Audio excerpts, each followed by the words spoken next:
Hello friends, एक बार फिर से आप सभी का स्वागत है मेरे चैनल पर। आशा करती हूँ आप सब स्वस्थ होंगे। तो आज जो रेसिपी मैं आप सबके साथ शेयर करने वाली हूँ उसका नाम है मसाला कॉइन नमकीन। अब इसका नाम मसाला कॉइन नमकीन क्यों है?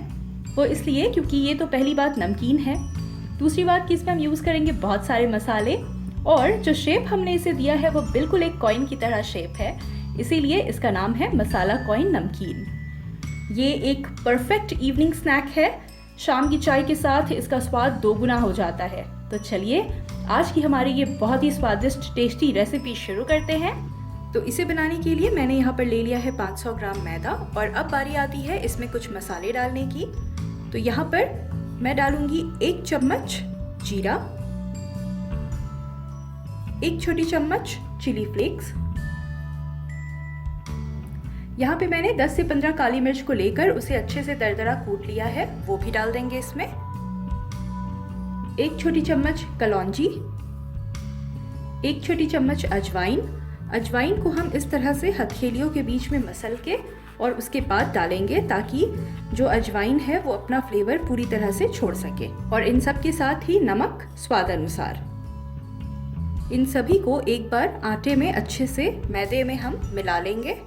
और ये जितने भी इंग्रेडिएंट्स मैं इसमें यूज़ कर रही हूँ, इन सभी की लिस्ट आपको इस वीडियो के डिस्क्रिप्शन बॉक्स में मिल जाएंगी।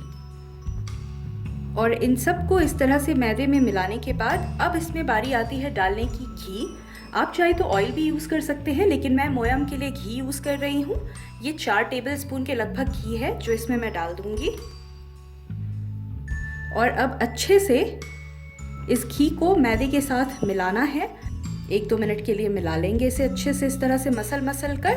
अगर आपके पास घी नहीं है तो आप ऑयल भी यूज़ कर सकते हैं। वैसे घी डालने पर होता ये है कि अगर आप इसे ऑयल में भी फ्राई करें तब भी आपको टेस्ट घी का ही आएगा।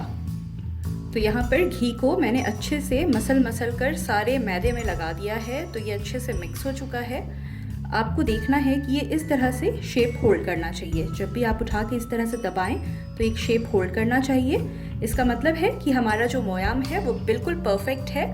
तो अब इसी समय पे हम इसमें डालेंगे थोड़ा थोड़ा पानी, और इस तरह से पानी थोड़ा थोड़ा डाल करके, और इसका एक हमें सख्त आटा गूंथना है, एक टाइट डो बनाना है। पानी उतना ही डालें जितनी की रिक्वायरमेंट है, एक बार में बहुत ज़्यादा पानी नहीं डालें। तो यहाँ पर मैंने एक आटे का सख्त डो बनाकर तैयार कर लिया है। आप देखिए इसी तरह का हमें होना चाहिए ये डो। तो अब इसे हमें 10 मिनट के लिए ढककर रेस्ट करने के लिए इसी तरह से छोड़ देना है।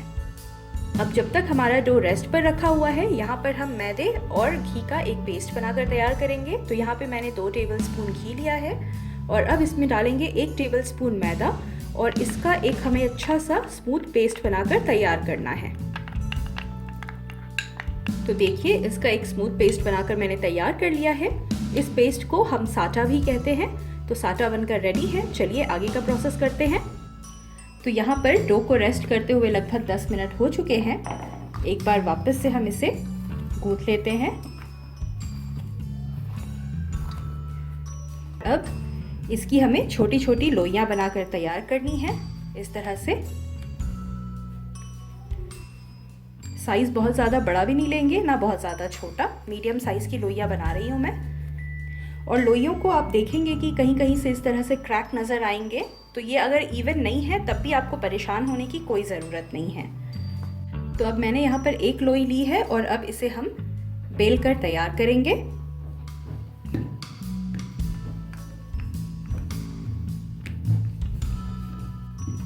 तो यहाँ पर इसे मैंने बेल कर तैयार कर लिया है, और मैंने इसे ना बहुत ज़्यादा मोटा बेला है ना बहुत ज़्यादा पतला। आप इसकी थिकनेस देखिए, मैंने इसी तरह से मीडियम थिकनेस में से रखा है। और अब इसके ऊपर हम लगाएंगे ये पेस्ट जो हमने बना के रखा था मैदे और घी का, जिसे हम साटा भी कहते हैं। तो हम साटा लगाएंगे इस पर, और साटा अच्छे से पूरे इवनली चारों तरफ लगा देना है हमें। और इसकी लेयर बहुत ज़्यादा थिक नहीं लगाएंगे हम, हल्की सी बस एक लेयर लगाएंगे इस पर।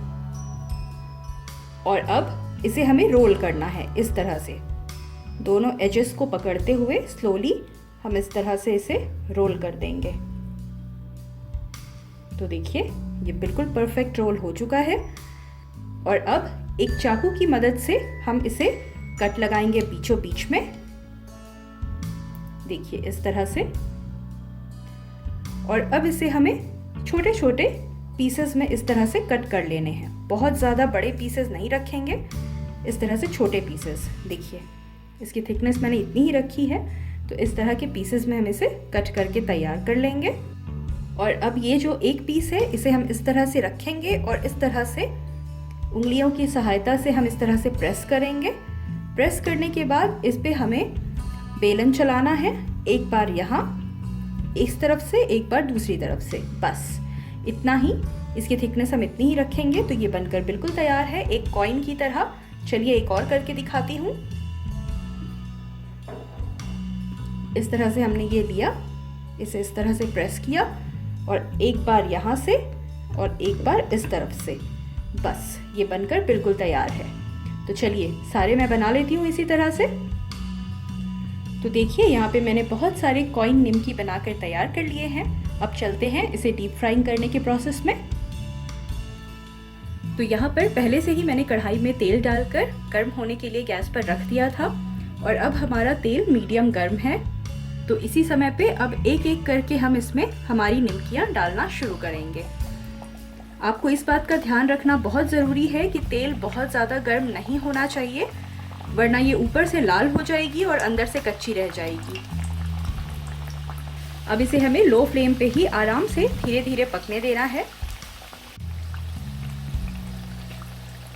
तो इसे एक तरफ से पकते हुए लगभग 3 मिनट हो चुके हैं। अब एक एक करके हम सभी को पलट देंगे और दूसरी तरफ से भी अच्छा एक सुनहरा कलर आने तक पका लेंगे इसे हम देख रहे हैं कि दोनों तरफ से बहुत ही अच्छा सुनहरा कलर आ चुका है। तो बस इसी समय पे अब हमें इसे एक प्लेट पर निकाल लेना है।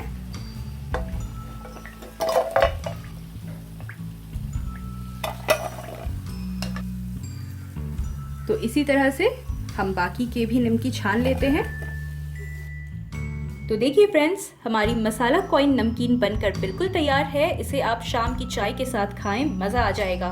देखिए मैं आपको एक तोड़कर भी दिखाती हूँ। देखिए कितनी क्रिस्पी बनी है, कितनी क्रंची बनी है। देखिए और बिल्कुल खस्ता, ये देखिए, देख रहे हैं, ये बहुत ही खस्ता बनी है। खाने में रियली बहुत ही टेस्टी होती है। तो एक बार आप भी इसे बनाकर ज़रूर ट्राई करें, आई एम श्योर आपको पसंद आएगी। और अगर पसंद आए तो वीडियो को लाइक कीजिएगा, चैनल को सब्सक्राइब कीजिएगा अगर नए हैं तो। मिलते हैं अगली वीडियो में अगली रेसिपी के साथ। टिल देन अपना ध्यान रखिए, स्वस्थ रहिए, बाय।